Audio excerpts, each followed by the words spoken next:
ଶାସ୍ତ୍ରବାଣୀ। ମୁଁ ଆପଣମାନଙ୍କୁ କିଛି ବାର ବିଷୟରେ କହିବି ଏବଂ ବାର ହିସାବରେ ବସ୍ତ୍ର ପିନ୍ଧିନା ଯେକୌଣସି କାମକୁ ଯିବେ ବା ଶୁଭ କାମରେ ଯିବେ ନିଶ୍ଚିନ୍ତ ଭାବରେ ଉନ୍ନତି ହେବ ଏବଂ ଶୁଭ ଫଳ ପ୍ରାପ୍ତି ହେବ। ଚାଲନ୍ତୁ ଏବେ ଆମେ ସେହି ବିଷୟରେ ଜାଣିବା। ପ୍ରଥମ ହେଉଛି ସୋମବାର।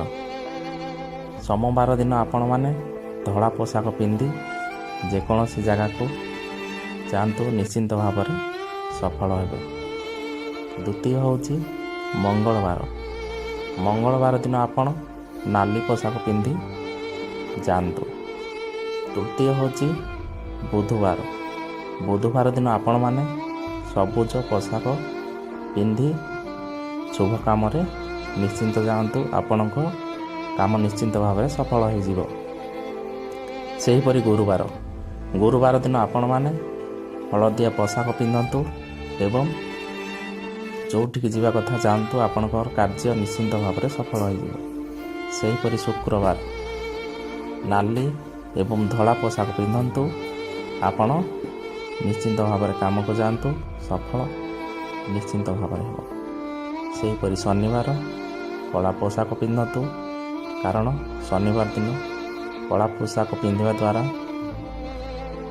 ଶନିଶ୍ଚର ଦେବ ନିଶ୍ଚିନ୍ତ ଆପଣଙ୍କ କାମକୁ ଏବଂ କାର୍ଯ୍ୟକୁ ସଫଳ କରିଦେବେ। ସେହିପରି ଶନିବାର ଦିନ ଆମେ କଳା ପୋଷାକ ପିନ୍ଧିବା ଆବଶ୍ୟକ।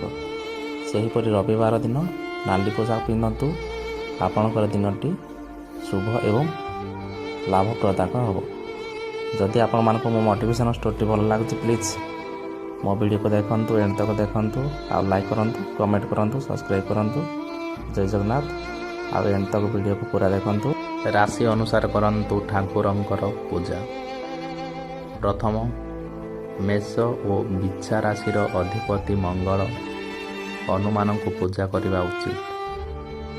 ଦ୍ୱିତୀୟ ବୃଷ ଓ ତୁଳା ରାଶିର ଅଧିପତି ଶୁକ୍ର, ଭଗବାନ ଶିବଙ୍କ ପୂଜା କରନ୍ତୁ। ତୃତୀୟ ମିଥୁନ ଓ କନ୍ୟା ରାଶିର ଅଧିପତି ବୁଧ, ଭଗବାନ ଗଣେଶଙ୍କୁ ପୂଜା କରନ୍ତୁ। ଚତୁର୍ଥ କର୍କଟ ରାଶିର ଅଧିପତି ଚନ୍ଦ୍ର, ଭଗବାନ ଶିବଙ୍କ ପୂଜା କରନ୍ତୁ। ପଞ୍ଚମ ସିଂହ ରାଶିର ଅଧିପତି ରବି, ସୂର୍ଯ୍ୟଦେବଙ୍କୁ ପୂଜା କରିବା ଉଚିତ।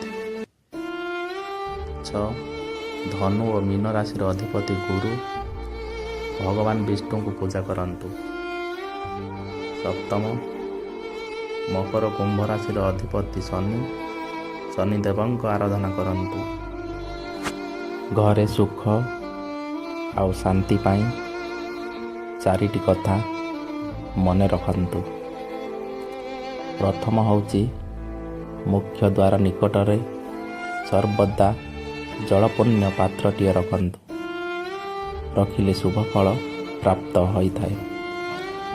ସେହିପରି ଦ୍ୱିତୀୟରେ ପ୍ରବେଶ ଦ୍ୱାର ନିକଟରେ ମୃତ ବ୍ୟକ୍ତିଙ୍କ ଫଟୋ ବା ପ୍ରତିମା ରଖନ୍ତୁ ନାହିଁ, କାରଣ ଆମେ ଯଦି ସେମିତି ରଖିବା ତାହେଲେ ଘରେ ସୁଖ ଶାନ୍ତିର ସମୟ ଆସିବ ନାହିଁ। ସେହିପରି ତୃତୀୟ ଭଜନ କକ୍ଷ ପଶ୍ଚିମ ଦିଗରେ କରିବା ସହ ଉତ୍ତର କିମ୍ବା ପୂର୍ବ ମୁଖ କରି ଭଜନ କରିବା ଉଚିତ ହୋଇଥାଏ। ଘରେ ଭଙ୍ଗା ଦର୍ପଣ, ଭଙ୍ଗା ଫର୍ଣ୍ଣିଚର ଓ ଭଙ୍ଗା କାଚ ଆଦି ଦେଖିବା ଏବଂ ରଖିବା ଉଚିତ ନୁହଁ। ଯଦି ମୋ ମୋଟିଭେସନ୍ ଷ୍ଟୋରିଟି ଭଲ ଲାଗୁଛି, ଏଣ୍ଡ ତକ ଦେଖନ୍ତୁ। ଜୟ ଜଗନ୍ନାଥ। ସମୟ ଗଡ଼ିଲା, ବୟସ ବି ବଢ଼ିଲା, ସରି ତ ଆସିଲା ଦିନ। ସବୁରି ମନକୁ ବାନ୍ଧି ରଖିବାକୁ କରିଥିଲି ଦିନେ ମନ। ନିଜକୁ ମୁଁ ଭୁଲି ଆପଣାର କଲି, ସାଙ୍ଗସାଥି ପରି ଜନ। ଆଜି ଭାରି ଏକା ଏକା ଲାଗୁଛି, ଉଦାସରେ ଭରେ ମନ।